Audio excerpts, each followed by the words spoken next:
Good morning. Welcome back to the Morning Minute Meditation. I appreciate you joining me today. How's your hearing? Do you hear very well? I physically suffer from hearing loss. I have tinnitus in both ears. My ears ring 24 hours a day, and it is annoying to say the least. But I'm not talking about your ability to hear. I'm speaking about what you allow to come into the portals of your ears and lodge in your mind. He that hath ears to hear, let him hear, was a theme of the Revelation.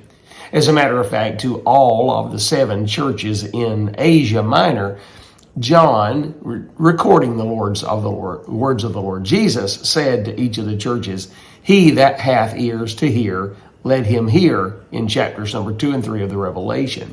But this theme was not just in the Revelation.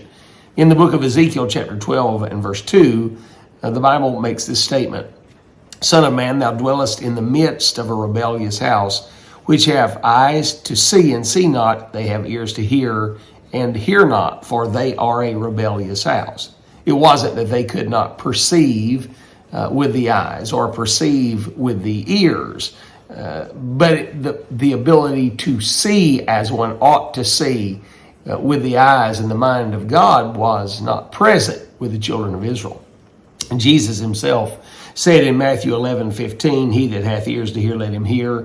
And again Jesus said in Matthew 13:9, "Who hath ears to hear, let him hear."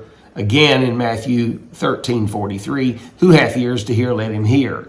He also said this in the book of Mark, the book of Luke as well.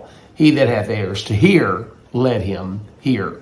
I was reading behind a man by the name of Dr. Bennett, Dr. Henry Bennett. This article was from the Spokesman Review magazine, and it had to do with the ability to hear.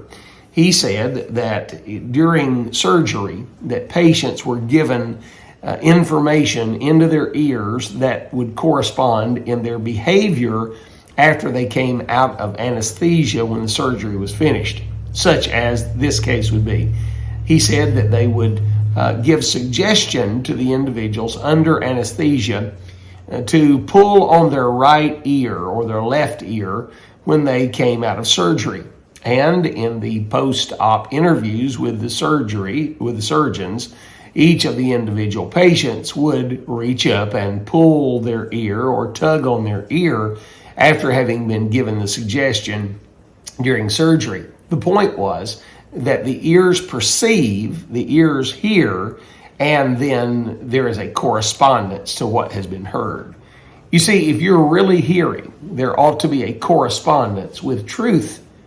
A lot of times we let needless things, frivolous things, go into our mind by way of our ear gate, by what we listen to in music or what we watch and listen to on television or social media, and we waste good opportunity for the mind to retain tremendous truth and then to have the life correspond to it and have the profitability and prosperity of what we have heard come to fruition in our life.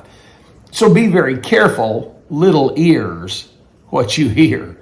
Consider these things today and have yourself a grand day.